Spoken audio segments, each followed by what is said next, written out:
kati n'atandika okwagalayo naye kyanaku nnyo nga tulina banakazadde abakyeteekako bamuyita hydroquinone. Hydroquinone ogezaako okukyusa ensusu zaabwe bagere okufaanana nga bakyerupe. Embeera eyo gye tutunuulira engeri gye twakopanya oba music oyo w'abakongo engeri gyalina tune eyo kati ne ngeri King Leopold gye yatta abakongo bangi nnyo ng'abasaba zaabu. King Leopold wa Belgium, one of the richest plunderers on planet Earth, yatta over 15 million Congolese.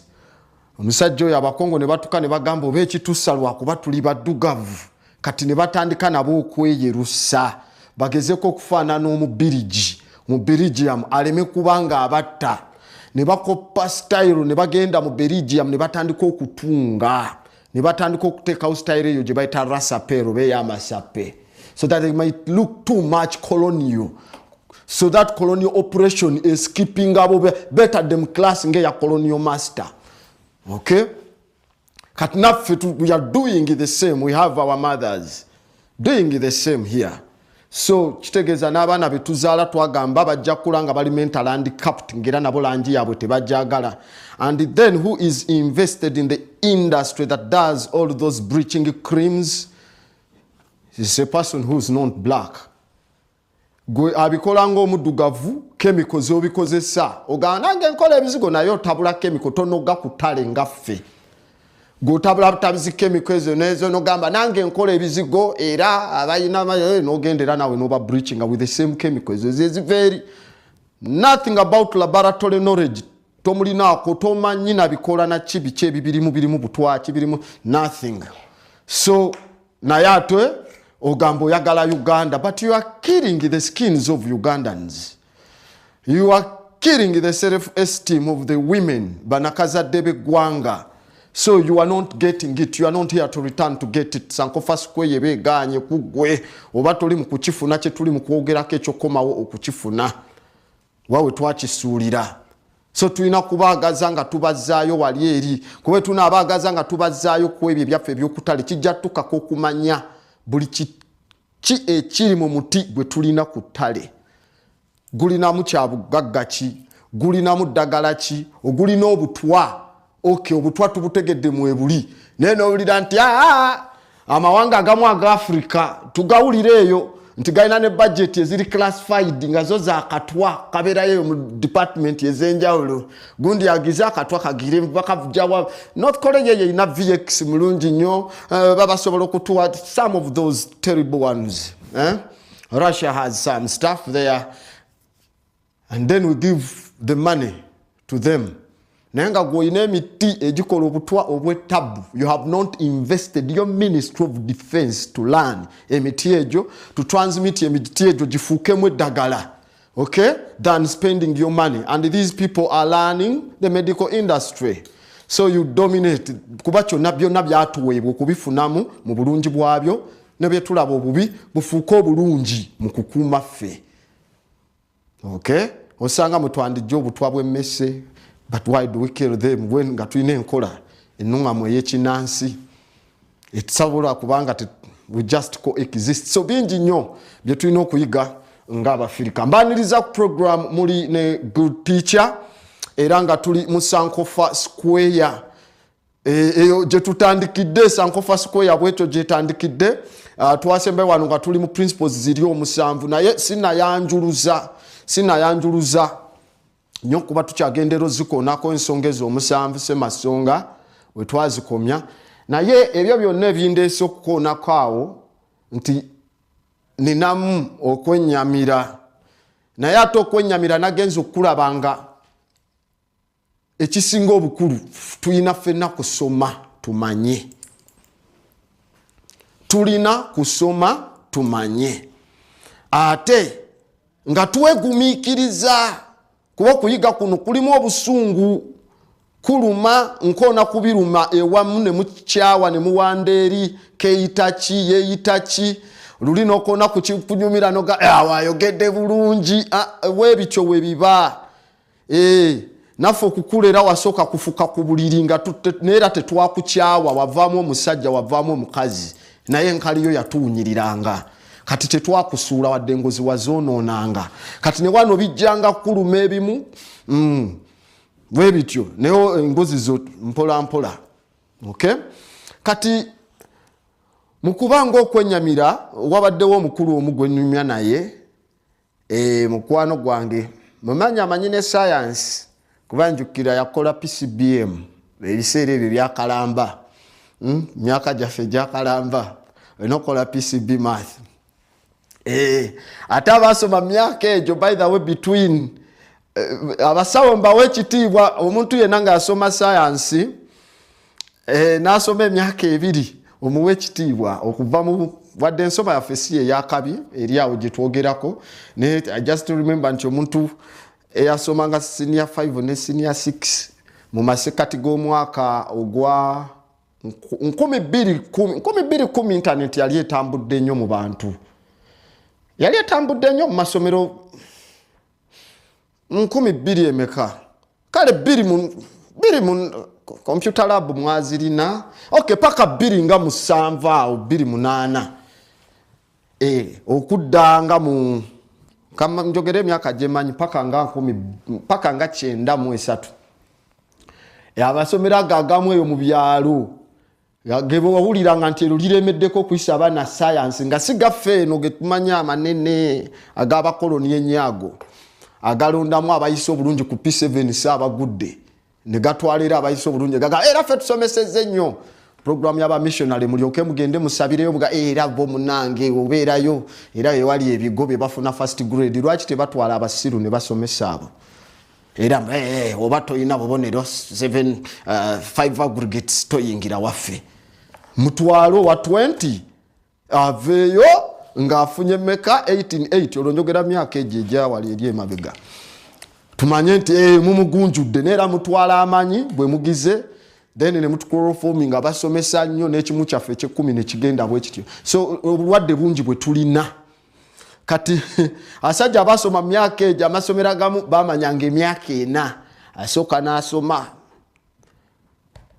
naddayo paka bakuyitanga ku rebounding senior elevage kusoma emyaka egi naye ng'afa kintu eki fiizi z'omuzadde we ez'emmwanyi zireme kufa at least abeere musawo basomera ku bugubi mwabakati mwe muli ba AI nnyo muli ba computer laboratory amasomero agamu ng'osanga function approach erikemu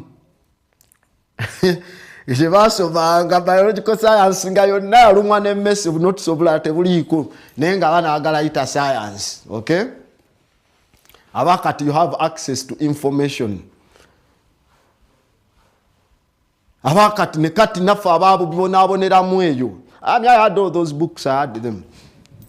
Yeah, I grew up with books. So, kati mwababibonaboneramu kati ebitabo mubiina you have access to information to read, learn.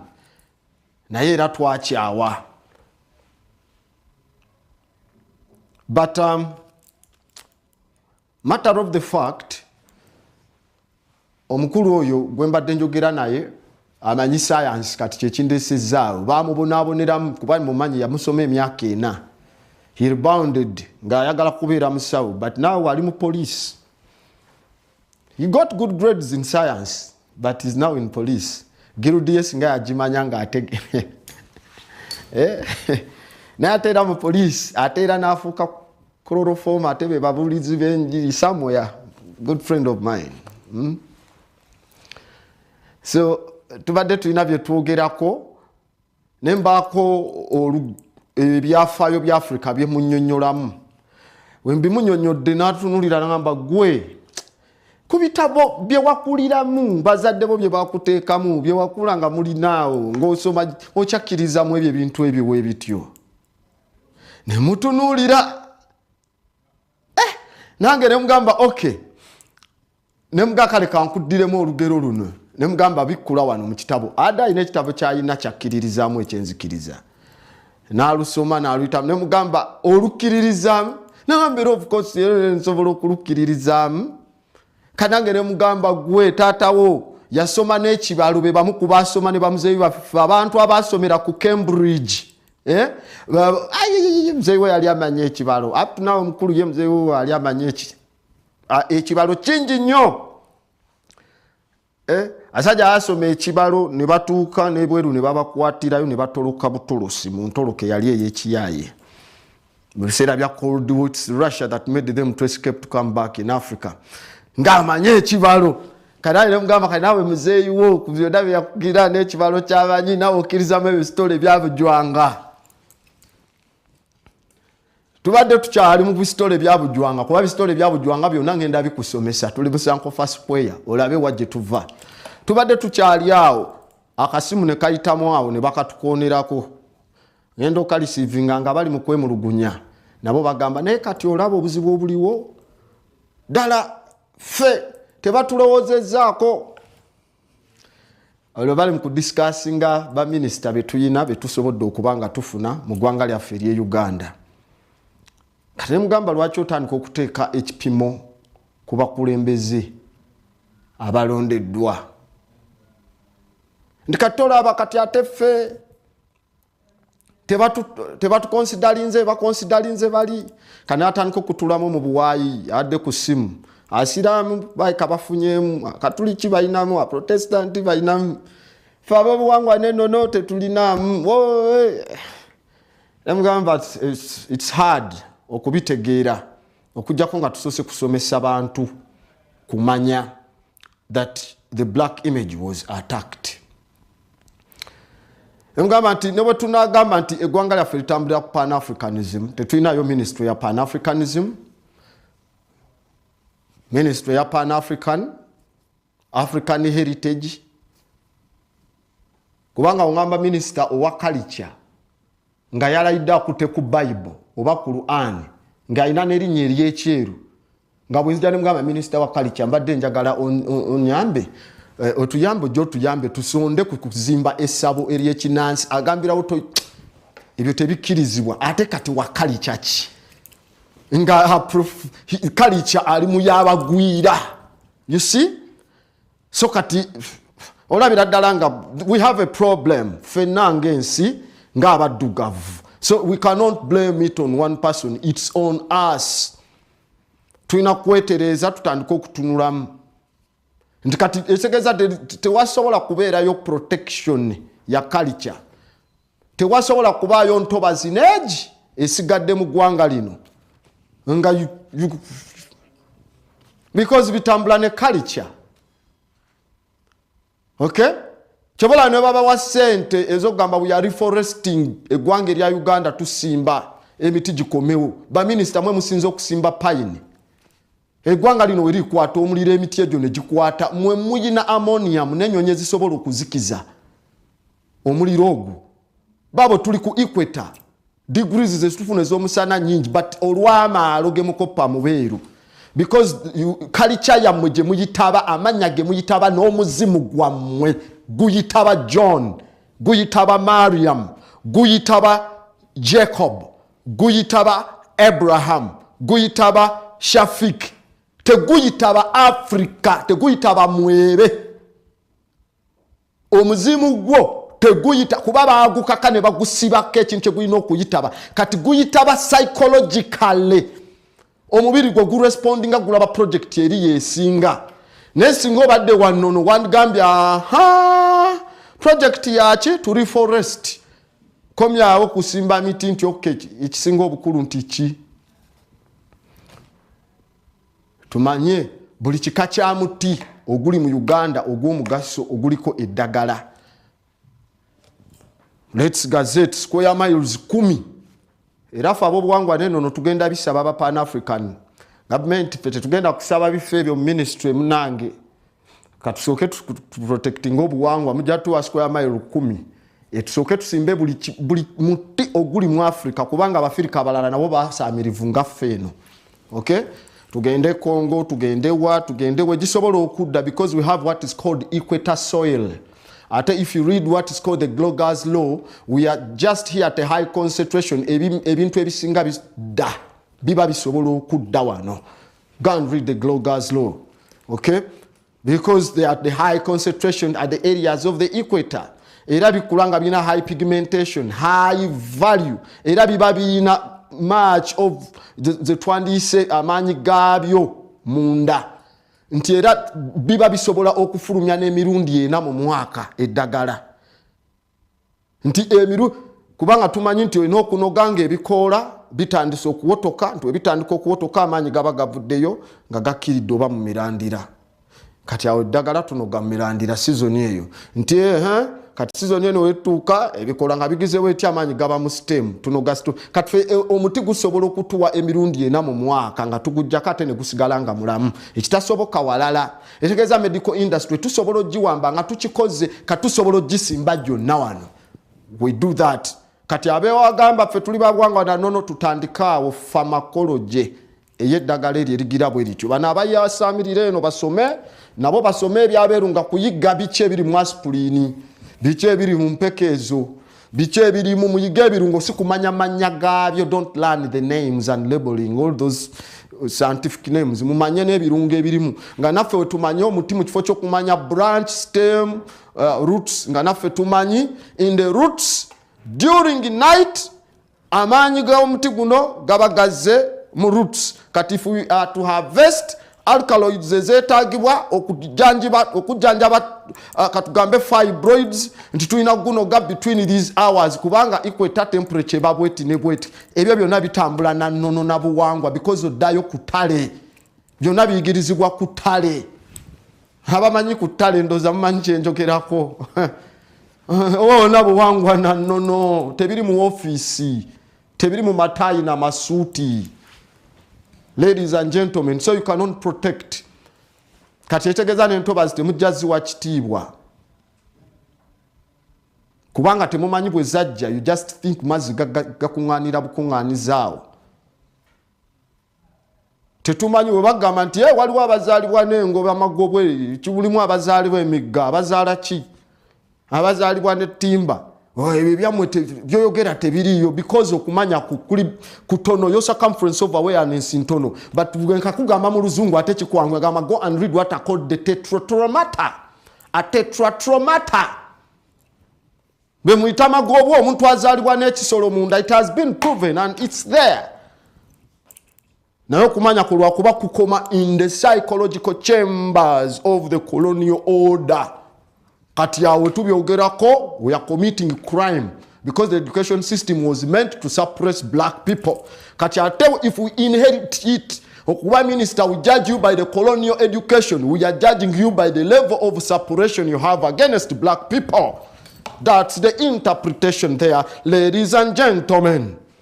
So kati toddamu kujudging aba minister, judge them by the system. You and I, we are all victims. That's why we must Sankofa. We must return and get it. To know kumanya we have a dichotomy. We must know where the problem is. Then try to have a diagnosis. And we must have a placebo. We must have something like a remedy. Okay? Eno kubanga ewebwawo. So kati we natunulidde nga ayogera ebintu ng'ebyo kati ebyo bye bibadde bijja. I was writing in a lot of different pockets in my head. Nga ndaba byayogerako nga ndaba bingi okubimukuŋŋaanyizaawo mu ddakiika entini nga katini. It needs this whole structure of re-education on a level that transcends the miseducation curriculum. Okay? Kati nemugamba kati olaba obuzibu obuliwo nti ffenna mu buwangiro bwaffe kuba tumanyi ffenna tuyina obuwangwa. Kati obuwangwa bwaffe we tubumanyira tubumanya ku lulimi.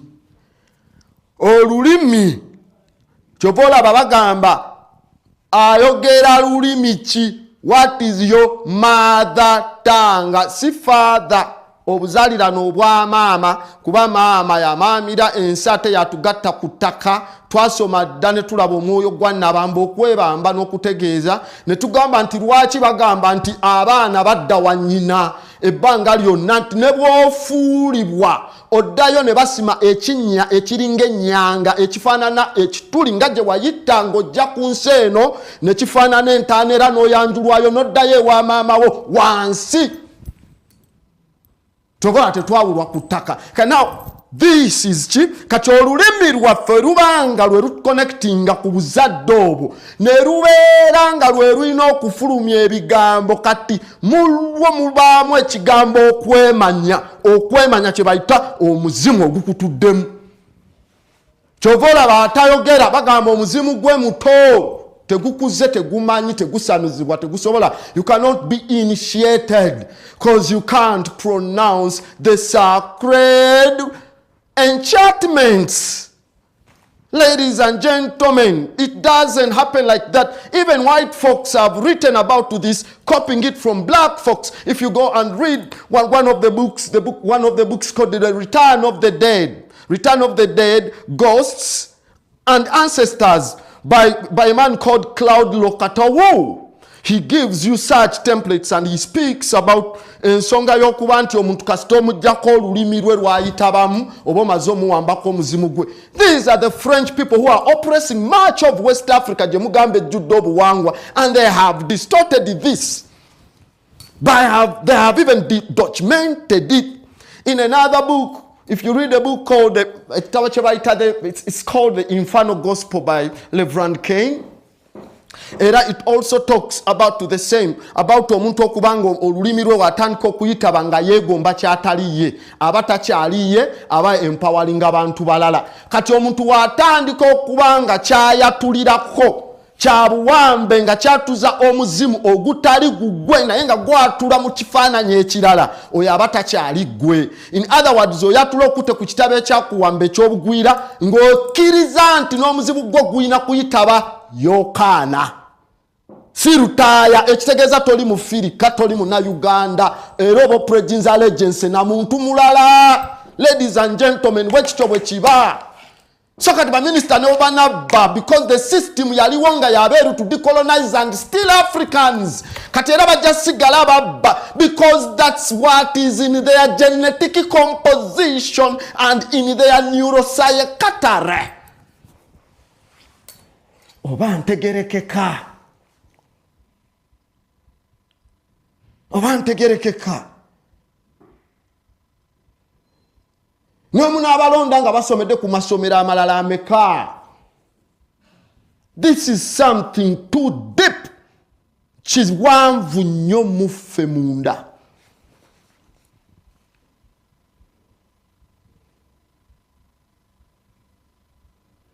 Tuweebwa olukusa okubanga olulimi lwaffe lwe tulina okutandikibwako okweyagalizaako n'okwatula n'okulaamirako, then ne tulyoka tunonooza mu ndala mu kuyitirayo okubanga twegattako abalala mu kumanya okwaffe. Kuba kitegeeza ogenda oyitirayo nga n'abalala b'oyitirayo nga b'oli nabo bamanyiyo.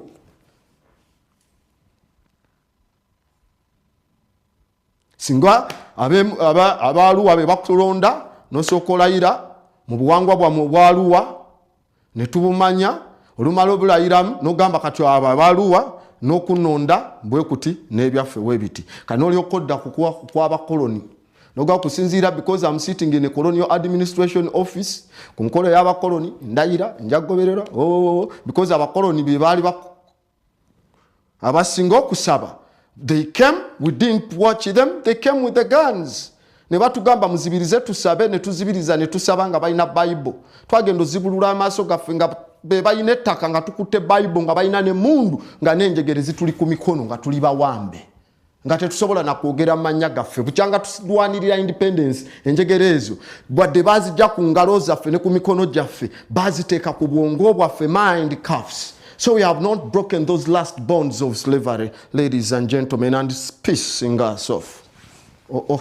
Bintu ebyo bikuleetera nabyo okulowoozaako n'ogamba kati lecture zaffe osomeseewa oddewa buli wamu wonna twetaaga okumanyaawo ate wonna wonna tetumanyiiwo kati ate newalala tuyiga buyizi ebimu mu bituyigiriza tumanya ekitegeeza we muti we mulowooza naye mwerabidde nti buno bwe buzibu. So therefore omuntu ayatudde bw'atyo ng'ayatula ng'alayira bw'atyo kitegeeza talina kifaananyi kikye kya Africa mu ye. Ate ayitaba era wayitaba ayitabwa Esther. Okay? kakitegeza n'omuzimu gwe ono muzungu ye yakitegera n'agumusibako kanamugamba ogwo gwe gufuga administration kati ogw'omuddugavu teguli ku administration, so there is nothing to be considered mu ab'obuwangwa n'ennono kuba omuzimu gwamwe tegubalibwa ku administration. Kyobola ababasamira babeekwaka mu mabbali eyo ebibbo babisangayo nga beekola cooperation, basanzeyo ebibbo biri mu ki, so what, ani atabirina? Kuba ekibbo kitegeeza okubbukirira mu kwensi yewali ekkundi. Osanze nina omukeeka gwe gusooka wansi w'obuliri kubanga gutegeeza mukeekeeka, mulina okukeeka mu kika kyammwe era gy'olinyira, era nga gye walinyira mu kika kyo olinyira mu linnya lyo. Kati ze nnono zo naye ate nnono tugikweka ne tukubawo ekyabeeru mu maaso oba ekyobuwambe. Kakitegeeza ne administration zaffe zijja sigala ng'era omuddugavu oli muwambe kuba ekyobuwambe ekyatuwamba kye tugulumiza kye twasikira. Let me teach you some simple psychology here. Should I teach? Yeah, I debate my equals. The rest I just teach. Teach them. If you wish, Grandmaster. Gezaako somesaamu akatini. Nti kati obuzibu bwe tulina nti tuba n'ebirowoozo olunaku. Kuba kakiddayo ku bwongo bw'ono alayidde ye alowooza atya. Kuba kati alayidde mu linnya ki? Wajje yeeraba. Azze ayambadde mu kifaananyi kya administration ya kifaananyi ejjayo ekifaananyi ky'abaddugavu.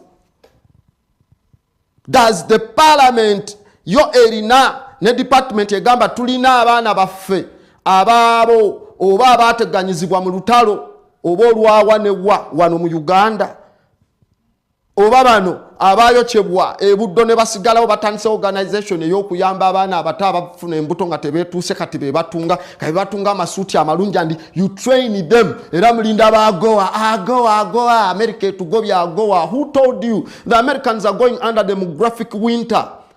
Bali mu millions bina wogata East African community millions nga 5 eze Uganda gata eze Kenya gata eze Tanzania gata ko Rwanda ne Burundi plus Congo millions nga 14. Congo eri mu Uganda nga 9 plus katugowulira millions 14 yasamira Uganda balabika bangi nnyo ne Uganda oba oli mu millions kale katugamba na 5 nga Congo zirimu millions 14 ezo ziba Uganda nga meka 3 esegeeza oba olesewo Congo meka 5 zona ziri empty there.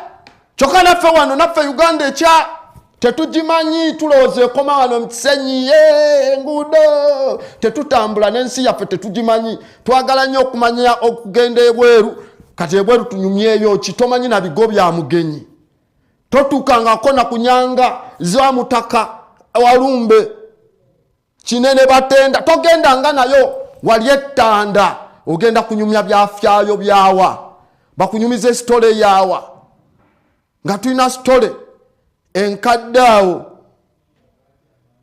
eya Kayikuuzi ne Walumbe yemu stole eya Osa oba gwe tujja okuyita Osiris ne muganda we Set ey'Omukemeti ekyeru n'ekiddugavu okulwanagana. Okay, yin and yang. These are ancient stories. Go down to Tanda archives and learn. These stories, if you go and make those archaeological researches, ziraga enyanga ezo zibadde mu myaka egiddayo ng'emitwalo ng'ena. Emyaka emitwalo ng'ena. There was no white man writing anything. You had the stories more than them. How would you glorify theirs and swear upon the invaders' stories? And you swear upon their fathers, Abraham, who came with nothing, and God told them, go and prostitute your woman Sarai, and tell the Pharaoh she's your sister. Amalok mugira byonna, then you steal Pharaoh. Katonda gambe, I've blessed oli wa mukisa nnyo ngomaze kubba mu Africa. So the same missionaries would come like their father Abraham and still in Africa snatch us into slavery. They stole our names and even stole the psychology and the image that we have. Even the administrations in the African traditional constitution tetusobola nakubanga tujijjukira.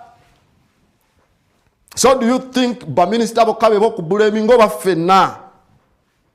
mwe mwagala kublaminga ko side emu ffenna abafirika ffenna nawe bakuteekayo you don't respond Africa. Oshegera bameka be nawulidde nga bakubira ennyimba z'ekinnansi awo nga mulayira bameka how many of you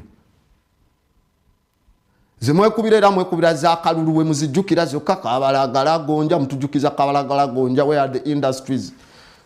Okay, so kati it's incumbent on us kuba luno lwoya lwa munyindo luba lwoya lwa munyindo kati response yaffe tesobola kubanga nungi kuba tetwerowooza. Science has proven nali wano nenkugamba tulina what is called the prefrontal medulla cortex eyomu maaso wano yeyina kye tuyita priorities, yeyina ideas, yeyina to search new things, yewali creativity, yewali amusement, yewali kye tuyita craftsmanship, obuyiiya obuzimba. Kyokka eyo tugenda okwesanga nti bagitulemeso gikozesa ne batandika tufeedinga ene mabega 90% kati yekolako 10%, 90% ne batufeedinga what are called the primary habits. Webati webasaba yitaba bwoti tolyanga tonaabye engalo mfukamire msabe msoke mtunule ekifaananyi kya Bikira Maria. Kati wemba ndi mwana muto nkuze nfunulire ekifaananyi kya Bikira Maria ne bwe neemyusa tonvuma kubanga nakula ndabo mwana wa Katonda mweru nze ndi muddugavu kitegeeza ekifaananyi kyange kikolimire njagala kuyingira ggulu Katonda osanga nansanga mweru kuba ne Qur'ani egambye mu surati Imran nti we balijjanga feesi zaabwe nzirugavu ndivaayo mbagambe mmwe sibamanyi mbeeganye mwagaana amazima abalijja ne feesi enjeru alaba amanyi. Kati omuddugavu ng'oli muddugavu nnyo oli muddinka oli musiraamu osaala biki nga bagambye mulijja ne feesi enzirugavu omulambo gwo gunaddugala kubanga when you die you must go back to carbon because it's the number of man. Go bagamba in the book of Revelations in chapter 13 verse 13 that his number, the number of a beast is the number of a man, and it's 6 carbon, 6 neutrons and 6 what? Protons, because this is carbon 12. Gwe tulina ali most abundant in us yava in stardust tuli baana ba munyenye. Katwe tugamba nti amayembe gaakira mu munyenye za waggulu n'eza wansi tuba twogera ebyo olina kutegeera buwangwa na nono oba tobitegeera oyasaamirira n'ogamba ono sitaani kigwayogera kuba tomanyi. We are speaking beyond your circumference of awareness. Kato tunyigira sit down and learn. Oba tosobola kuyiga switch off the TV genda olabe walala. Mipira jamu jijo jawedde. You can go and watch your replays. Okay? Bino birabibwako babyetaaga boka. So, kati science atugambye ebirowoozo byaffe ebyo primary habits kyenda ze tuba nazo. And science has proven that every day omuntu alowooza between 70,000 to 90,000 thoughts. Olowooza ebirowoozo masekati g'emitwalo 7 n'emitwalo 9 buli lunaku omuntu omu. Kyokka ekyewuunyisa nti ku birowoozo ebyo emitwalo 9 oba emitwalo 9 n'emitwalo 7 ebitundu 9 ku 100 birowoozo bifaanagana ebirowoozo bye walowoozezza jjo ne bye walowooza luli ne bye walowooza luli ne bye walowooza luli. Kati otandise okuntegeera minisita wo tagenda bana birowoozo birala nga bino tabitegedde kubanga ebitundu 9 ku 100 ku birowoozo bye 9 n'ensanvu emitwalo byalowooza alowooza ebitundu 9 of what they thought of yesterday and what they are thought or what their thought processes were yesterday were verticals that are accumulated by primary habits. They are vibrating at a low theta. In other words, what they are called hints. Abana bange hakati mponye jam aloza kubya bulijjo ebikwata program eno non to progress bulunaku byokerolowooza jam lero namusalirawa weziwera 10 eri abakutte enagize. So genda okwesanga ng'ebirowoozo bye bitundu 9 ku 100 ku bitundu kwebyo emitwalo 9 byolowooza olowooza byajjo. Kati ate wekibanga ebirowoozo by'omuntu bya mugaso nnyo mu kukyusa omuntu okuva mu mbeera gy'alimu kitegeeza ebirowoozo bye biba birina okukyusibwa. naye waabanga ebirowoozo bye bisigala bikyalowooza ebitundu 9 ku byajjo bye yalowoozeza ne luli asigala ali mu kifo kimu kyobola abajja yomba Uganda tekulaakulana Africa tekulaakulana kuba ebirowoozo bya colonial takeover tubabbye tutya si tubakulaakulanyiza tutya kuba essomero bye lyatuwa. How do we become more Christian to gagawale tuweye ekimu eky'ekkumi so that they fueled their empires to attack us? It was written in their manuals by King Leopold to the missionaries. Nabagamba, teach them how to read and write but not to reason. Use their money that they bring from the poor as offertory on your Sunday altars and use that money to develop our economies in that state of the Negro world. Nadam Nabagamba, establish what is called a system of confession that you may denounce those who have good habits for Africa. Listen to them and let it make you good spies. And you denounce those who are pro-Africa, those who are against Africa, give them these credits, ordain them. In other words, make them good boys and girls under the system of white man's agenda and program of perpetual empowerment of the instruments and the tools and devices that were used to chisel our esteem in the first place, ladies and gentlemen. Okay? So, this is the person. Ebirowoozo bye byebyo abagenda kubabba. You need re-education. Temina ministry ya Pan-Africanism. We tugenda ekyankwanzi, what do we study? Do we study to be black? Do we know why are we even black? Do you know the value of melanin? Do you know melatonin? Have you read about Taraisa 97 enzyme? You know why black folks katibata abantu baffe nga bagamba they are illegal immigrant submarine ne zibalinda mu Mediterranean Sea ne babakuba ne bavaayo ne babakujjamu kati melanin, and they are stocking it very expensively to avoid their sunburns and all of that stuff.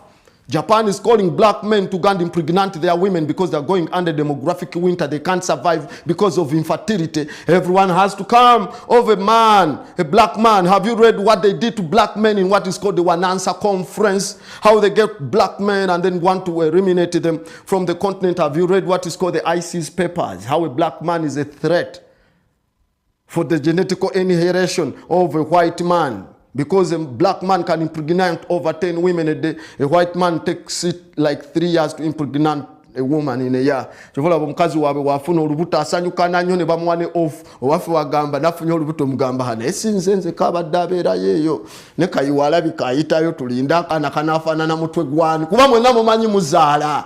Abazungu tabuuza nti obaani yayiseeyo agamba nga tusanyuse tukafunye. Have you read who you are? Omanye chicholi. Syllabus ebitusomesa obetulaga wa even discovered enguudo zaffe zikyaliko n'amanya.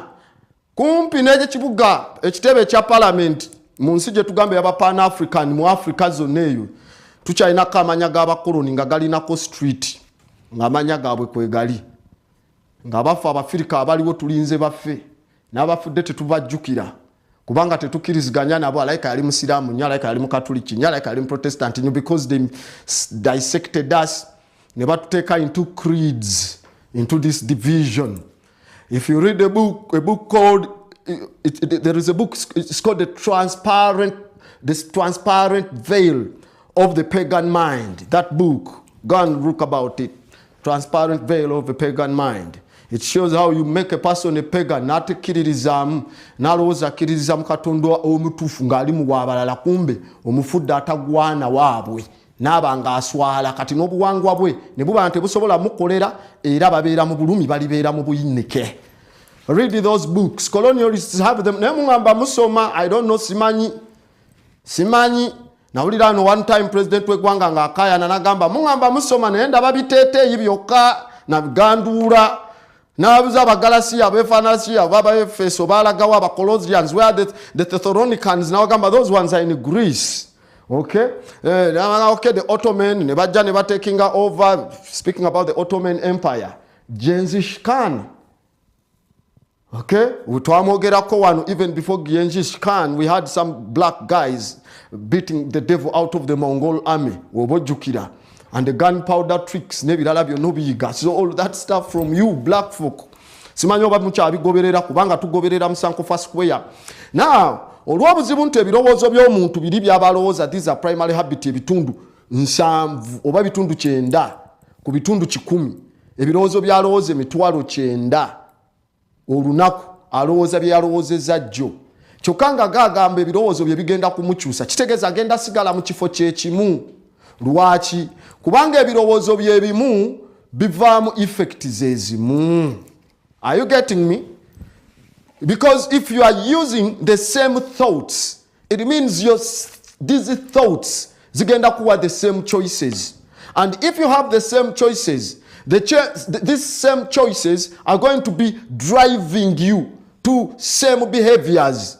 So the same behaviors are going to generate the same experiences, and these experiences are going to cause formation of the same feelings, and these feelings will drive your emotions, and your emotions are vertically related to your thought process and your biology. It means your neurohormones, it means your neuropsychiatry, and even your biology and your genetic process and response will respond in an evaluation of the thought processes and the causes and the choices you have. And therefore, to go beyond this, the human who must change must go over the thought processes they had previously, and these unaccepted double individuals, all these thoughts that make repetitions and grooves too deeper, that make you to think you can't. Kubaba gambo mufirika tolowooza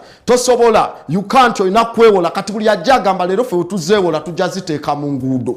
Talowooza tunaazikola tutyange eggwanga.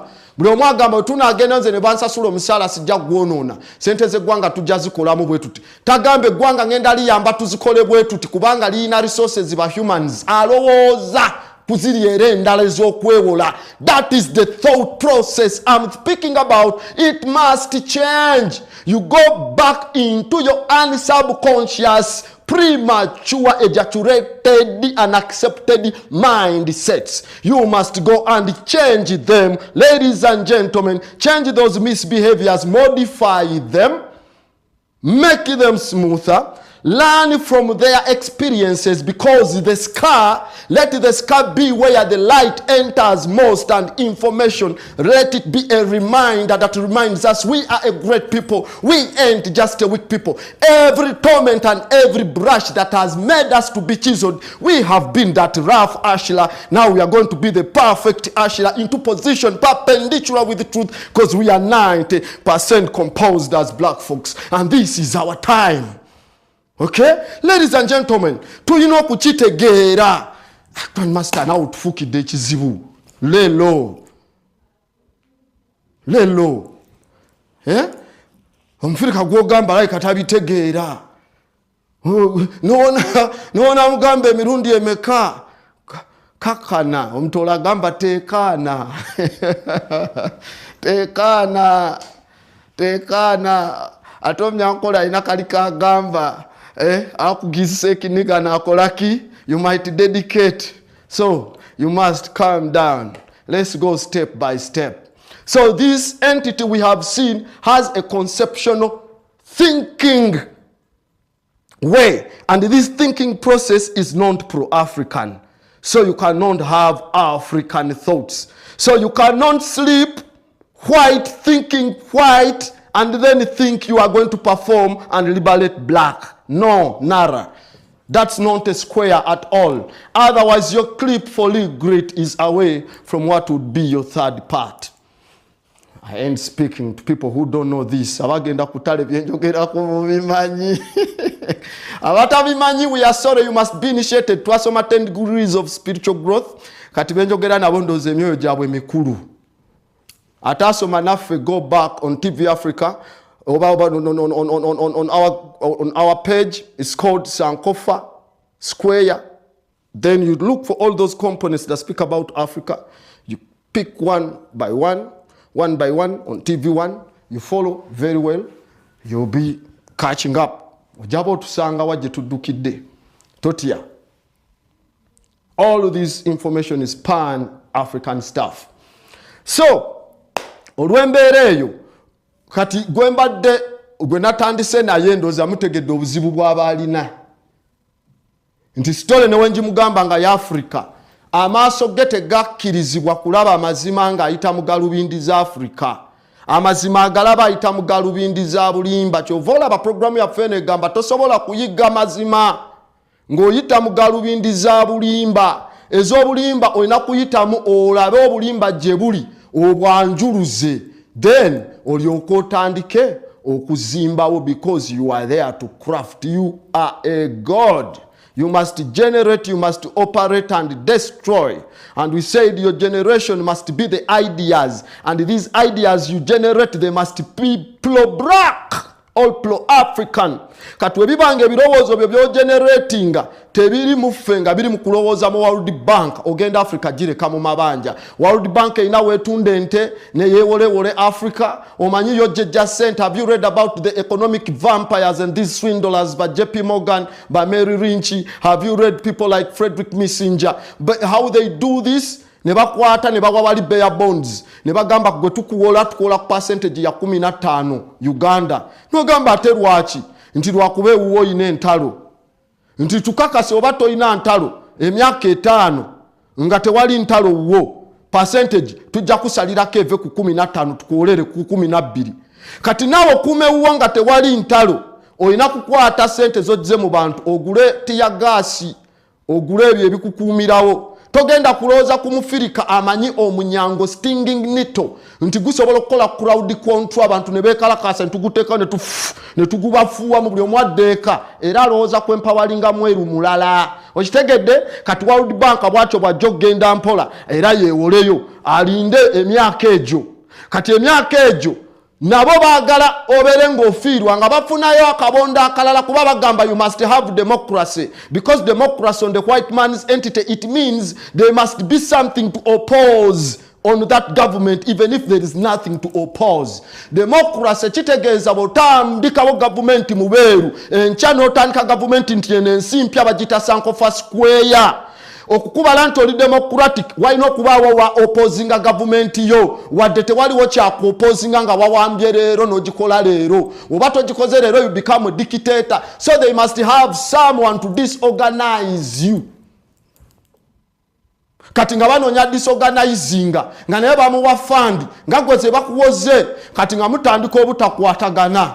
Bagamba tolina gira, you must pay in mineral fee in resources. Percentage ku katale akazabu avewo ne woba otunze trillions oba billions bweziti reserves zino zina kusigala waffe. France has been doing this against black folks for years. Evil France against black folks. Ne timu yabwe n'obukopo bwe balina obw'omupiira ffe twabazanyira.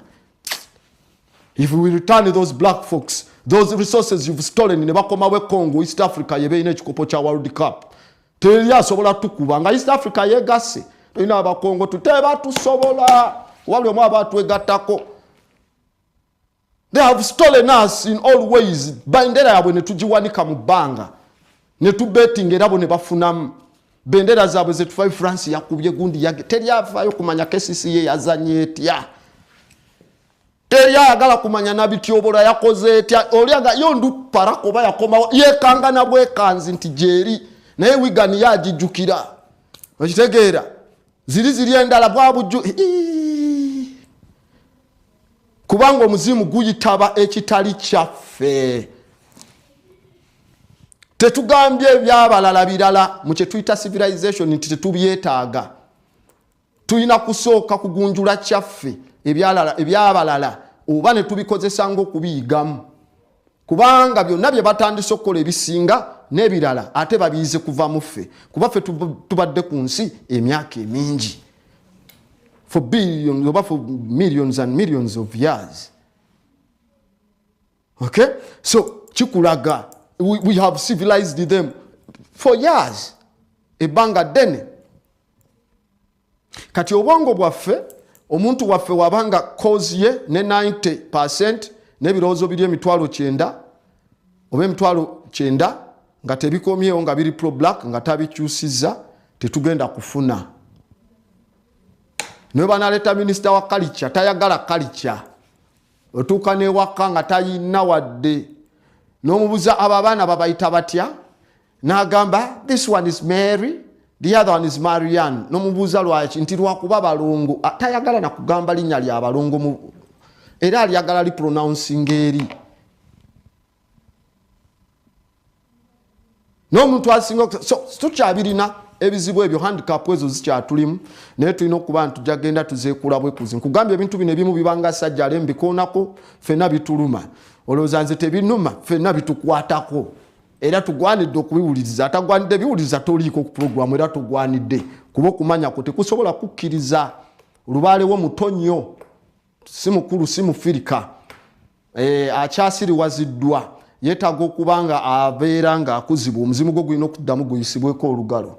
Omanyi oba okula okukuza omuzimu gwo omwana omuto omuzadde bavaayo ne boogera erinnya lyoggwe lye bakutuumye batandika olikuyita nga bayisaawo olugalo we bati ku maaso go. Kati bw'otandika okugoberera bwotyo olugalo bagamba omuzimu gutandise okukula kati n'erinnya litandika okuwulira kajoba naye kati gwogugo batandika kuyita John omuzimu gwakula muto nga teguli mufirika. Kyengezaako okwogera kati ate era tobimanyi kati ate otandise osanyuka ate wali onyiize weebityo.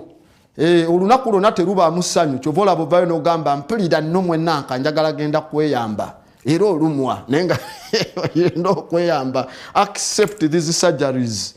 This education is some kind of surgery, but I told you surgery is painful, but otherwise it heals, so we must accept it. And therefore, ladies and gentlemen, those who are ready to pick their records up and write them and say we are the Africans coming and these Africans of valor, ladies and gentlemen, you must Sankofa, return and get this information, speak knowledge, restore it in your brains, and then go dispatch it, cause what is called intellectual cross-pollination, infect them with the right knowledge, because the right knowledge would be manifested in their actions. And therefore pick your records and write them and put them under your armpits. By the time you be called in the hall of the ancestors, you go with your records and tell them this is the majesty work I did under my blueprint, the sacred blueprint that brought me to do what? To generate ideas from the Akashic Accord, because the Africans have where they tap from the cosmos and we are part of the whole. I tap from that information to cause my soul, moyo gwange, to operate.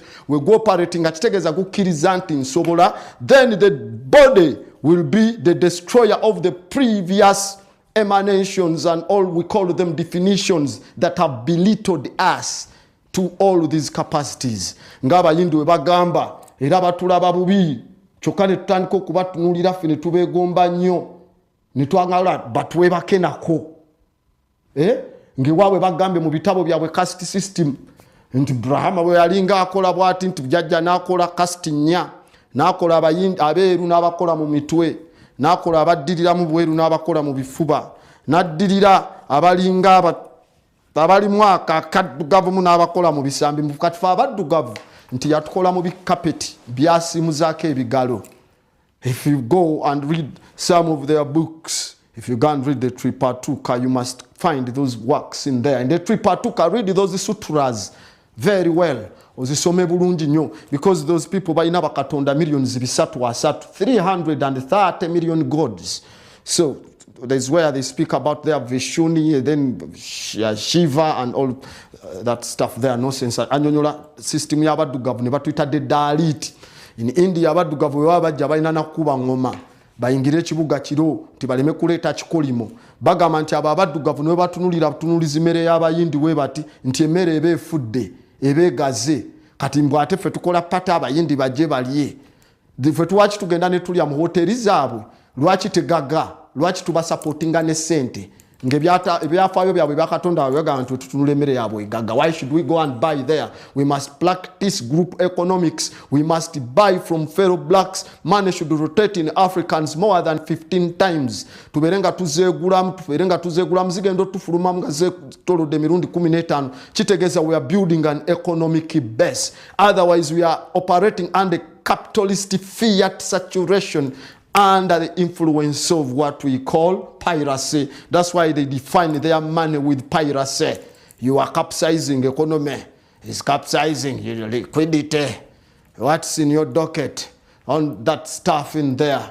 Ntiyate tumuyambe tubere account tujijayale mekusinking and all that stuff, giving us their phantom deposits and all those lies. World Bank, it was it, does it sell its cows nekwata sente neziwa Uganda aye tugenda olira family zikubamba ate zikubira walala la the royal family manya another family in German that was printing, and it printed excess money. Ezijja mu Uganda in 2019 with the 3 excess pallets. Tetwaddamu kugoberera abakubisa excess pallet esatu be babadde bakuba zino ezingira mu Uganda irigale. Oba does it cause inflation? That's all. We must study all the dynamics, and it's time for us to learn the dynamics of man and back our economy n'ebyobugagga bye tulina n'abantu be tulina, and we must skill them, and that is what is called sovereignty. Are we picking? Oba ndi biased nnyo. Nti Africa tweyagaliza nnyo, si kweyagaliza nnyo. Now, Africa tukola ebintu bingi ebyenjawulo ebiyambye ensi. Ate nga tulina ebyafaayo eby'amaanyi, kuba tuli bagagga mu byafaayo ensi geyino manya. Naye lwakuba tetwagala labira mu bifaananyi bya galubindi zaffe ne tulabira eri mu z'obulimba. Kati ffe tetweraba ez'obulimba tezitulinaayo ngaba amaanyi. There is no magnifying glass that is going to show the magnitude of our greatness through the spectacles and lenses of the colonial master. And we might not be able to use the colonial master's tools to destroy his or her house. Mbutusaba nnyo Katonda atuyambe, ye yatuleeta okusaba oyo Yesu Kristu ne Bikira Maria. So those are their tools. They are to colonize us. So to decolonize, we cannot use their tools directly. We must change the gospels to be pro-black. And then effect our talents in those areas. In other words, churches focus study centers. Each church must have a library that must dispense of ebitabo emitwalo nga 8 ebikwata ku byafaayo by'abaddugavu without bias. Because church yatandise okusomesa what is called evolutionary theism. Mwabawana abakatuliki we mubate munakiga na Protestant banu and read what is called evolutionary theism. Ekikiriza nti amayembe, rubale, obuwangwa ne science bye bikolagana n'amanyi ga Katonda okutonda ensi we bitabaawo tewabaawo kirala. Go and read that kati mutandika bisomesa ku Sunday. Muleme kutusigaza mu program ya colonialism. Ebitone byaffe bifa, mutabana ba Africa bavunda n'ebitone ne bagenda nabyo. Kati ono omusajja gwe mbadde ngamba, I told him this. In the year mu mwaka gwa 1555 ani yali kabaka e Buganda. Kabaka e Buganda 1555 yali kabaka Mulondo. Yes, yali kabaka Mulondo, because you have Chintuwali, then Nodakochwa, then you have Chimera, then you must have Tembo, then Oveyo fune Chigala, then Chigalo fune Chiyimba, then Chiyimba Yokoveyo fune. Yeah, Kayima comes there, Kayima ajalu 19 Then from Kayima, then you'll come and have, Mulondo. No, Nachibinge, Nachibinga Sokewo, then Mulonda Yokaje, then after Mulonda, I think you will have Jemba, Veko Kudeko Suna Soka, Veko Kudeko Sekamanya, Veko Kudeko Chimbugwe Tamble, with all of those ones, chronologically, no bango bamani. Then I think in Mwaka Kumitana, Tano Moetano, Mwaka Wakabwe, Bunyolo, Twainampu, Galukidi, Mpuga Lukidi aliko, because from Lukidi you'll have Ochika, from Ochika Olimi, from Olimi you have Oyo, you go back to the one called Nduhaga Bonabo no Kudao. And this period Zenjo Gerako, Tembu's dynasty, Ariamazova, and even the Chwez dynasty, Gesembieyo, and one of those great ones Amaniki Dwanga Wamala, Chovolaba, Wanutusamida Amaniki Dwanga Wamala. Amalibwamu byonna ne byafaayo byennyanja byawamala eriisa eryo n'ebirala ebiddayo paka ku nkeretanyi ne bajjajjaffe mu bizinga ebiddayo n'ebyasigalira bye tujja okuyita ebyenkeretanyi kati science byeyita ekombo ebiddayo emyaka emitwalo 2 gand read. Oba tomanyi, sit down and learn. Owulira oyokyeddwa kufuna ekigoye ekyokya oyiseeyo emabega and receipt, because your lectures zikyagenda maaso and the good teacher is here dispensing your information. And chikwatako, it's your criteria to come and set your ears as antennas to digest these pro-African lectures, because this is you tobifuna walala wonna tojja bifuna ku university teri university somesanga wano I bet gendo balete. Okay, so now kati mu biseera ebyo byembadde nyumyako waliwo ebyafaayo Afrika bye bazzenga bakola mu 1555 bakabaka mbakugambya baaliwo waneeno bawamala mbakutegeezeza okudde mabega bawamala if we are studying about I will come with Wamala. I'll tell you about his great generals like General Mwamanyikidwanga biri agunda. Some of those great generals abali abamanyi ennyo who was guarding the great Rushenjero, the great Kolal. Ekiraalo ekyo lwaki tutandika n'ekiraalo lwaki tutolooza lwaki tugamba tuzimbe ennyumba nga neetoloovu nga tuddayo ku mwawe gwa ddungu emyaka 20,012 mu kye bayita the last glaxco oba the last glacio maxima in science nga eddungu lijja ku nsi ng'abantu baawukana Katonda n'aleeta omwoyo gwe bagamba ogwa Katonda gye giri omusanvu egikolagana okuyingira mu kisolo ekimu kye tulabiramu mu lubale ntugamba nti ddungu yatuyamba okuyigga embwa n'ebeera nga kye kintu kye tugenda osooka nakyo nga si ffe tukiyize wabula okweyawula mu zi black zimanyikiddwa nga the grey zebayita the grey wolves ku myaka 20,000 the last glaxio maxima kati eddungu lijje nga lisembera then ebibe ebyo ebikambwe ebinafenye ebifuna what is called fight all flight condition lwana obodduke ebyaddukanga ebibe omuntu nabirabako ekisa ng'ate naye tabigoba ne bitandika oba naye ne bitandika omukuŋŋaanyizanga ensolo ze banaalyanga awamu n'alaba nti bajja kukwatagana nabyo ku myaka 20,000 omuntu atandika okukwatagana n'omwoyo gwe n'ekisolo gwe tuyita jjajja ddungu golooza Abafirika bawana ab'Uganda bategeera batya nti ddungu gyali ate wambwa ate atandika ku myaka 20,012 nga yet it's written in science as the last glaxmo or what we call the LGM last glaxio maximo. Okay, so ekisolo kino ekimanyikiddwa nga the grey wolf ejja kudduka eveeyo in the northern hemisphere edde eno mu buddugavu seddungu litandika okutambula nga naye ejja etuyambeko okuŋŋaanya ebisolo wetandika obikuŋŋaanya ebiddusenga nga ebyetolooza separating what is called the AUROCH ejije kuzinaayo ezikuumira awo mu lugo okuzeetooloolanga n'omuntu abikuume nga birya ku byabipimidde twawule ensolo eyente tutandika okubeera nayo tuteebwe kyobulaba omukolo gwa lubaalo gusema agamba mumuwente ateebwe kubanga ddungu we tumala okukola omukolo gwa ddungu tulaka tulina okuteebwa era ne we tuba tugireera omukolo gwa ddungu gukolebwa so kati akuŋŋaanyiza kyovula tuzimba mu kwetoolooza 360 n'akabonero aka kayimirira bwe kati in a triangular format kuba muba musinkana perpendicular mu triangle equilateral 90 to 90 ate ekiyimiridde kyezaala era 90 to 90 nkikola 360 civilization nebeera pyramid structure ne babatiisa bya sitaani because okutegeera kwammwe bakuwamba.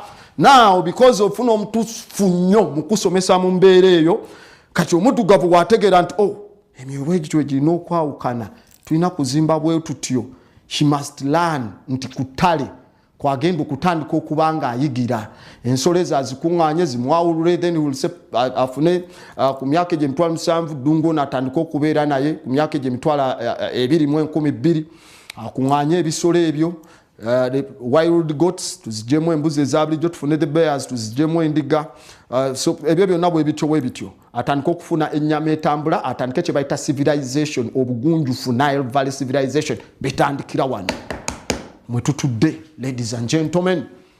Kati I was telling one of the guys ku story ya 1555 nga mugamba nti waliwo abasajja oluvannyuma lw'okuba nti abayisiraamu ba Ottoman bali batulumbye nnyo kati nga Mali bagikubye empire ya Mali batandise okikuba distortion of the Songhai empire kati waliwo abasajja abeekutulako ne bagamba tetujja kukkirizibwa kuwambibwa abayisiraamu asajja abo abeekutulako ne balumba nga baserengeta mwaka gwa 1505 kuba 1400 wetufunira kabaka Kayima mu Buganda yali azalibwa omukyala Nakayima n'omulangira wa Mpamba omulangira wa Mpamba bunyola we integrating n'okuyingizaamu emyoyo gimu n'abachwezi mu bikabye byafaayo bingi nnyo bannaye tulina obimanya nera tujja kubimanya mpola mpola.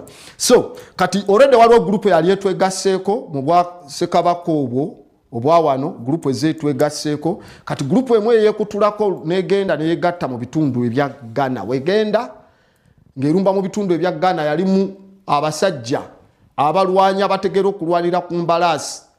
Kati nga ekitontome kye bagenda nakyo ekyokulwana tugabi twagala naffe wakubeera. Era amagye gaabwe ne bagayita ngabanya nga onagamba ngabanyaako ebyange empaako. Kati amagye gaabwe bali bagayita gangabanya. Bangabanya abo abamanda abo oba bayitibwa abagonja bali bakulembeddwamu genero waabwe amanyikiddwa nga Nabbanga. Genero Nabbanga eyali asinza omusambo ogw'omukyala gwe yatambulanga naye n'ekifaananyi ekikube ekyakabonero ng'aka anka gwe tujja okuyita Nabamba wano.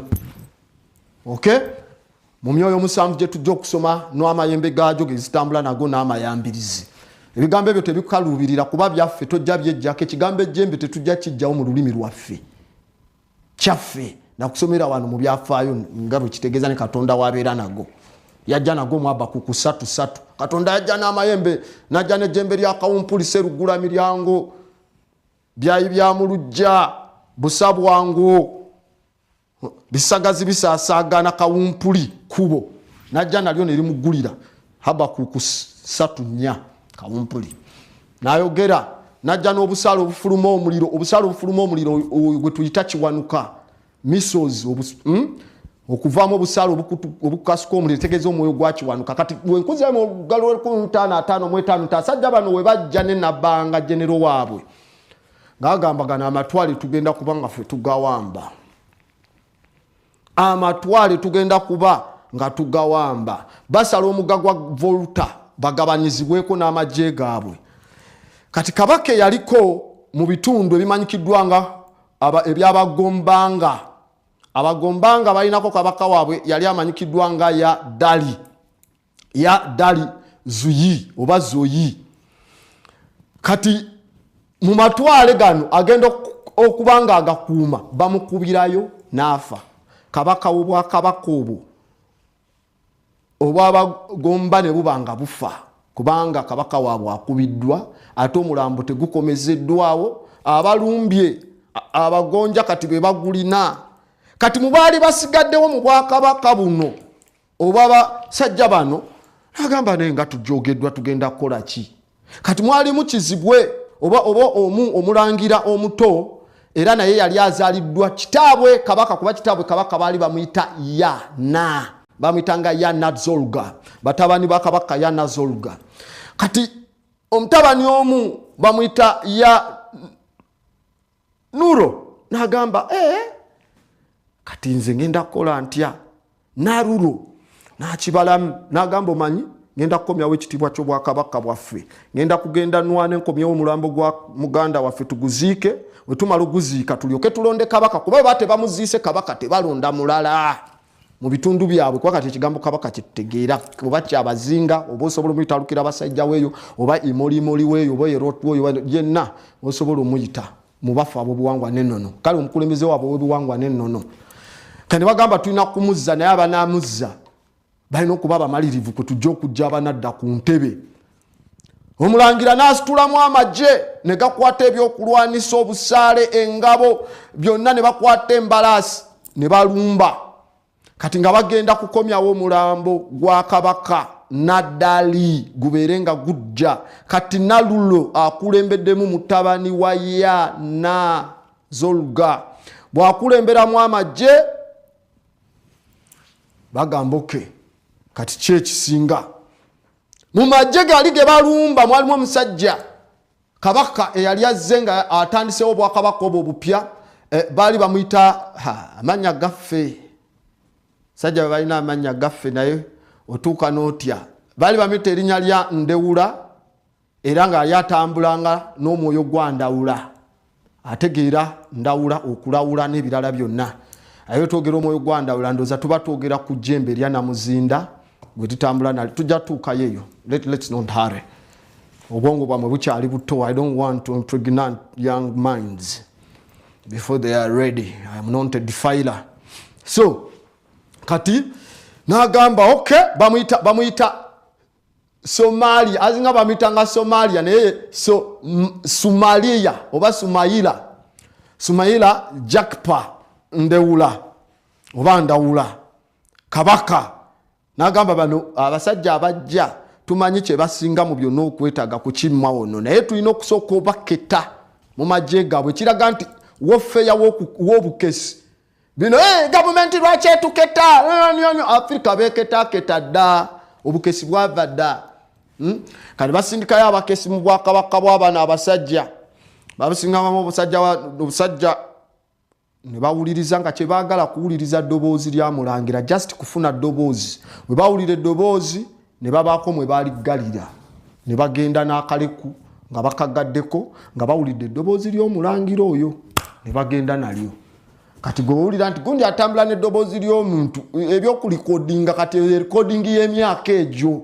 bagenze ne recording z'eddoboozi bwe tunaawulira eddoboozi lye tujja baako kye tulikolera owulira ebyafaayo by'Abafirika kati amagezi ago gatereka amaloboozi n'obeera n'eddoboozi ly'omuntu ng'oddamu n'olibuza agambye atya mu myaka egyo naye ng'alina mu bucupa mwe baggaliranga. Where did that telekinetism and that tele positions that we had ebikola ebintu ebyo capacity yaddawa gye tuli mu kubuuza kati olwo oli abadde awuliriza nga munnyonnyola nga namwe banyonnyola ati omukulu we bagenda n'eddoboozi lye omulangira n'asitula amagye naga tugenda kulumba agenda otuuka nga walina okuyisa amagye ng'omugga gwagenda oyita tuli mu Ghana tuli mu byafaayo bya Ghana mu Africa agenda otuusaayo amagye nga tasobola kusala mugga kubanga bali bamaze osalako mu Volta Basin. Now we are speaking about the Volta, the river Volta system, black Volta, white Volta and the red Volta and the liver on tea in North Ghana. Oyina okubanga map ya Africa ogimanyi mutu oba togimanyi you are not an African, you are just an African by illusions of grandeur. Kwewanika tomanyi wakawammwe oyinza okubeera mu njuyo nga tomanyi wano wetuyita wano wetugira wano wengira bwenti ne bwenti wenjagala ogira bwenti ne how are you. So you must learn some of these geographical things ebyobuwangwa bye mulina protectinga mu Africa mubimanye, and it's a command, it's not a request. So kati atuuka ku muganga gugenda kuba muzibu bwatuuka ku mugama je tasobola gasaza gayina embalaasi nyingi ebigaali babirina nagamba ngenda basaza ntya because this kabaka ya lulo yali oba na lulo yali mulwanyi nga wamaanyi strategically akuzalu asoma military warfare ne geography wensi atuuka wano out of war amulemerera geography wettaka omugga guyiwa nnyo talina ngeri waguyiwako gusaza amazzi ku speed ekitegeeza ali ku side ey'omugga we guli on its youthful stage tali eri on its old age erije gumyandalingira amazzi gaba tegadduka ku speed ya wagulu tegaba velocity run of eduka ya wagulu kati yali on the youthful side y'omugga kati ngagala bakubira bwe batasuubira wagenda kuyita omukulu agenda okubalanga tewajja kusoboka nagamba tugenda kola tutya n'asamoni ngabo nabonna Basmith abali mu kitundu abooki b'ebyuma bamukolere ebyuma akole bridge olutindo asale omugga. We are in the years ja 1555 eregeza omuntu alowooza okukola olutindo abamanyi mathematics abamanyi geometry abamanyi aerodynamics abamanyi ne hydronomics kubanga alina kuyita ku mazzi waggulu ate ng'ayita mu bbanga alina omanya rapids z'omugga we gukuba obuyengo bwenkana wa tebusobola kukuba surface ejje we gufladinga amazzi so alina omanya displacement okumanya obuwanvu bwagwo n'amanya ne banks zaagwo. Now this is too much calculations zituzayo mu kubala ebikwasaganya in water engineering. So ba engineer abaleeta ba engineer wabatuusa abasajja b'ekyalo manyiwe bagamba kabaka bamugamba abasajja bo bonna balaba obugabo bwabwe bonna bwe balina babakuŋŋaanyi babiteeke ne kabaka kye yali alowooza bagenda kukwata engabo basooke bazookye bazismelting bazijjemu ebyuma ebyetaaga okutematema emiti ebyetaaga bakole bridge ziyitewo then baddemu babisaanuuse bifuuke ki era engabo nga bwe zaabadde bagende ku lutalo. Kabaka ke yali abaze katulira Abafirika abagezi obugabo bwe bamala obukuŋŋaanyiza wali eri bonna ne babiteeka wali agamba bonna obugabo bwamwe mu buteekaawo magye ga kabaka ne bagamba okay tugende ku kyalo abasajja bano baasima amayinja ga bika bibiri basima FE304 ne basima ne FE203 sorry you are not toyogera n'abamanyi chemistry set basima amanyikidwa nga hematite basima hematite ne baddamu ne basima n'amanyikidwa nga magnetite ge mayinja gavaamu ayoni ebyuma ge tuyita obutale kati ago ge bayita magnetite oba gwe tujja okuyita FE304 alimu gwe bayita rhodites ezikola nga magineti ago ne basima mangi nnyo 1555 wali tewannafuluma emanyikidwa nga the Maxwell equation yefuluma in 1864 esomesa magnetism and electricity mubeeru 1864 when black folks are already done this experiment I'm teaching you. Ladies and gentlemen, omukulu amayinja ne bagasima ne bagaleeta we bagaleeta ne basima ebika by'emiti bikabita kuba balina emiti 5 ejja Katonda waabwe gwe bayita lugu gye yatonda mu biti ej5 omuti ogw'omu lugalo lwa wakati 1 2 3 ogwali wakati gwe batemayo kuba ogisoma emiti gyabwe giri 5 omugasiya olubalama wano anyway ebimu temwetageze bimanya omulamba abamanyefu muli akawumpuli n'ebirala bino byaffe abalana mu myagala you must be initiated mu bitegeere learn these African ways. You must be Africa musoke mwagala Africa mujja bitegeera naye wano mujja kubisoma so kati omuti ogwa wakati ogwo muti gulinga Prunus africanus that's what intercessor guno baguyita Prosopis africanus oba oguvamu gwe bayita prosopine alkaloid Prosopis africanus muti gwe gusinga okuvaamu amanda agali hadi ate guvaako ensige z'amaanyi bazijjamu ze bayita condimites biba ebyo ebirungo bye twongera mu byokulya ne bitwongera what we call sweetness, what we call a piquant flavor and what is called piquancy in what is called dietary medicine eddagala eryokulya mu birungo.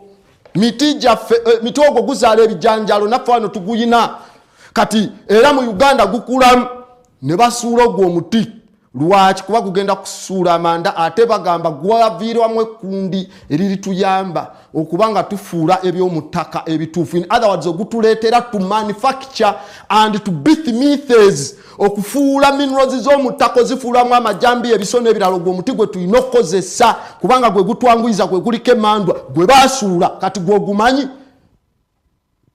etegeeza n'oba mukola lifinale mulina okusimbawo okumpi emmandu obanguyira n'ewalala mbateme ebyo oyingira mu byabwe birimu because temumanyi bigenda mu maaso na miti egyo kati ogwo omuti gwe baatema ne basuula amayinja ne bagasaanuusa ne basala embuzi nnyingi okukamala lwaki bazisala ne bazijjako amaliba ago bagajjako baba bakola what they called barrels. Now we are in melting metals. A barrel bakwata ekintu nga boolaba ekidomolo ng'obossaamu mu muliro nga ekyoto kiganya okugendamu omuliro olinya on your jerrycan ne kisaamu.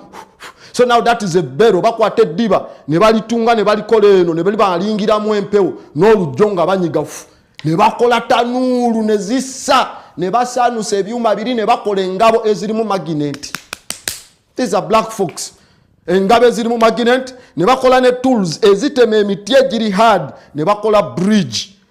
Kati ne baba n'engabo eziriko magnet ne ziri ezitaliko magnet n'obusaala obw'enjawulo ne basala bridge ne balumba on the battlefield ng'ekifo kye balwanira ye wasinga okuva omunnyo kyobola gundaka omugagga alina omunnyo jjukira in Mali gye bavudde ebirombe bya Tagaza ba Ottoman babirumbye kati bazze in doyawo mu doyawo twagala munnyo n'okweddiza amatwale bamala okusala mu kuyingira munda battlefield etandika kati nga kye babazze nti akasajja kaliwe kaleeta ekijambya ne katema bwe ba ekya magnet kikwata kuki ku ngabe ya magnet kaba tekakyakijjako gwe n'ojjayo daaga ey'okumpi n'okafumita oba n'okawamba n'okaneutralizinga awo nga bakitegese bagenda mu what is called closed quarter combat bwe muba mutuuse ku what is called rich man mwetuuseeko omu ku omu awo kubanga yaze entalo zedda mwalina okwetuukako kati magnetism kisoche kikwatirako abantu olwano kijjako muteme that was the tactic kati ne bayingira mu lutalo kumbe bali batereka eddoboozi ly'omulangira ne bamanyi omusajja akomandinga naye nga balinda just eddoboozi kuba balina kasi gye bateekako ne olina kusooka kuwulira oli ng'ayogedde nawe lowa kati genda ne balwana nga kabaka tayogera nalulo tayogera kati ne bagamba mu concentrating twabechets envumulo zedda twabechets ezikasukaganja mukube side eyo gyali gye batadde nga kati yewe yayita muteekeeyo ama muteekeeyo engabo eddoboozi lye ne liwulikika abali bamaze ofuna eddoboozi lye baali bamaze ofuna acha ng'afunye akasaale nga kataddeko what is called a tracking curse spell nga kagoberera ddoboozi lya kabaka nawawaali omwana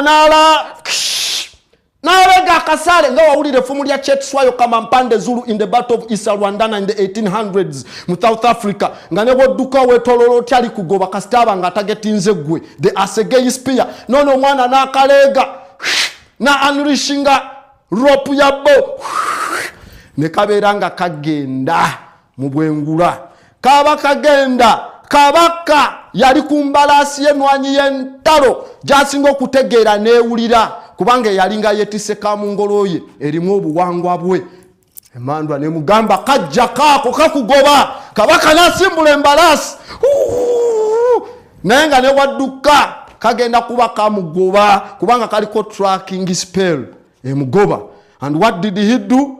Kabaka nalulo kyeyakola ne yeeyawulamu ebitundu tulina n'ekifaananyi kyawo producer osobola okituwa oba okirina ne yeeyawulamu ebitundu bibiri ng'alaba kisusse akasaale nga ne bwadduka kamugoba ne yeeyawulamu ebitundu ne kamuyitamu naddamu n'agatta amagye g'abagonja ne gateeka wansi ebyokulwanisa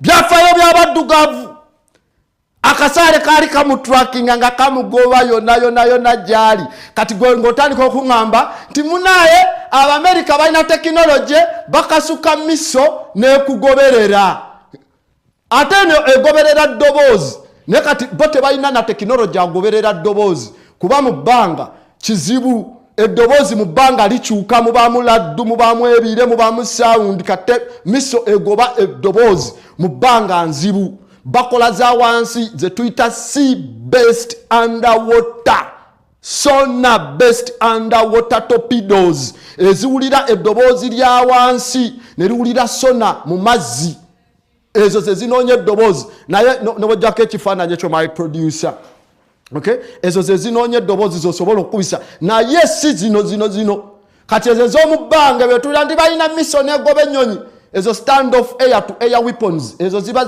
zigoba what is called infrared homing ebikanga ezimanyikiddwa nga zi aim9 oba side wind naye ate era ezigoba eddoboozi eryo bo abazungu ennyonyi kyebalina okukola okwewola mu aerodynamics bakola what is called the high yoyo ennyonyi neyambuka then ekolako brahmaneuver kuba baba bazeemu gye bagobye elookinga ku heat signature infrared homing kiwanuka red obumyufu obwo katonda najja n'amafumu amamyufu nga gasongodde nga gatunudde mu bantu gabagoberera muhaba kubanga galiko kawumpuli omusomesa that is the navigation guidance kyovola aba GPS enazimbibwa mukyala muddugavu Gladys West era inako lubaale abazimbire nano components boge bayita amayembe ne bana science mungi mwegwe mutamanyi omufirika gwamanyi naye tukyagenda mu maaso so kati gowoozayo bakasene egoberera heat signature lyali n'okulinda egoberere akoleko brahmaneuver agiyite mabega agikube ng'egoberera route plan yemu must do ko brahmaneuver yo mfirika ye yuzaamu bweyuzaamu okujjako that technology oyo wa miso nti ogikube egobe mulimu zota sobola gobwa oba n'enzibu gy'ogamba nti katugitracking tugiwulire sound yaayo bweba nti tuwulidde eddoboozi tugikube you cannot intercept kuba waliwo eziri faster than its speed maka number 1 kwe babalire eddoboozi lya speed sezo zikurusi miso ezo zemuyita zikunizo zizikon zibrahamos those ones the oreshnek those ones go beyond 8 and plus zifate they go up to 12 maka number birundi 12 ku ddoboozi lyayo so kiba kizibu miso egoba eddoboozi mu bwengula to track it so egoba signature tebagamba ngegoba ddoboozi bayigizo bagambe egoba bugumo egoba heat signature infrared homing kiwanuka gwabagobe bugumu so yo muddugavu nabeera nga asobola okuba nga yeeyuzaamu sale ne bugira eri kabaka naddamu mu formation bali ne bayimirira nga tujja ku extendinga tudde mabega mukudde mabega abasajja abagombuna ne bafulumya oluyimba olw'engoma era baluyita bangumya ngoma era abo be bantu mu Ghana abalina lettanga nga naffe tugina wano e Uganda abalina bakabaka dawula abalina bannabanga abalina ki be balina lettanga era n'oluyimba olwo luli mu dansi oyo n'okunyonyola ebyafaayo ebyo eby'entalo ezo so mu myaka egya 1555 in that period of time slavery yali etandise white folks bali bamaze okunotifyinga ebyafaayo ebyo ne batandika obyetegereza they would send in a fleet ku bitundu ebya Ghana ne bagiyita Gold Coast and they would fetch abaddugavu abalina amaanyi ago gonna and take them into the Americas okubeera nga bazimba America we batuukayo mu America basangayo abaddugavu b'omu America abaaliyo nga abeeru tebanagendayo the original Americans okay Baba Powhatans the Namahawks abamanyikiddwa nga ba Aztec ba Olmec all of those people there aba Nazik and all of them baba tuukayo bagenda tuukayo nga bakwatagana mu craftinga ne rubale ne bazimba technology era bogerwako mu kitabo ekiyitibwa The First American Civilization kisangibwa ku bookshelf mu Harvard University kyawandikibwa one of the Grand Dukes at Harvard University. That book was written by one of the guys is called omusajja oyo bamuyita Michael D. Coy. You're going to read Michael D. Coy, Michael Douglas Coy. Go and read his book, America's First Civilization. The civilization was brought in by the Negroes. Abadugavu okuva mu Africa nabe twasanga wano ne ba crafting technology w'amaanyi naffe ne tubeera nga tumufuga tuzimbe a standing civilization in the United States of America. These same stories have been happening everywhere mu Africa nga biraga amaanyi g'Abafrika. So kati we byafaayo ebyo ne Ministry of Defense tesobola kuddamu kulowooza mu Bafrika nti mulimu technology kubanga tesomye byafaayo ebyo ejja kulowooza kugula wa mulala ne beerabira nti gye myaka gye twogerako Russia wejja neewamba era awo oba Ottoman era we bajja bawamba mu that area ne bawamba omusajja gwe bayita Abraham Petrovich Abarasha gwe bamutuuma Petrovich but bali bamita Gamal. So kati amanyikiddwa nga Abraham Petrovich is the grand master of military engineering mu Russia. Ne bamuguza gwe bayita Peter the Great n'amutwala ng'omwana we mu Russia n'abasomesa okuzimba water cooled missiles okuzimba submarines rubira kubanga fe tubeera nazo n'ebyennyanja nga mu nnyanja wansi. These were mighty black folks. Era omwo mwe muva ne yawandika Russia mu famire y'oyo omuddugavu amanyikiddwa nga Alexander Pushkin. So all of these are African stories and they are realities. Ebyabwe they might be fiction, ebyaffe bya mazima kati because Africa y'Abafrika tetwogedde ensonga nnyo mpanvu z'amayambirizi gakola gatya kuba tulina kusooka kuwulira ngero zaffe twemanye ki kye tuli. Olw'obulungi bwa Africa obadde ku Sankofa Square gwe kinyizizza onatusonyiwa Africa yeetondera muntu Africa ejasigala nga yaffe y'Abafrika abagala anka twabagambye osobola oyitayo wano anka weeziri ojja kubanga onoonyako tujja kulekera wano akanamba kaffe ojja kubanga ogifuna kubanga yabyafaayo bingi nnyo mu Africa yaffe y'Abafrika ensigo twagamba baffe tugirina gali baatwala makungula kati ensigo tuli mu gisomesa ashe.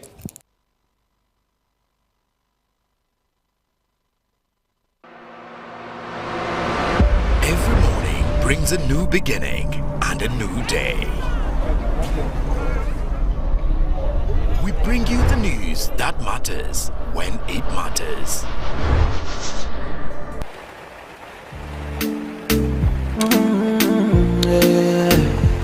Neno wakatabu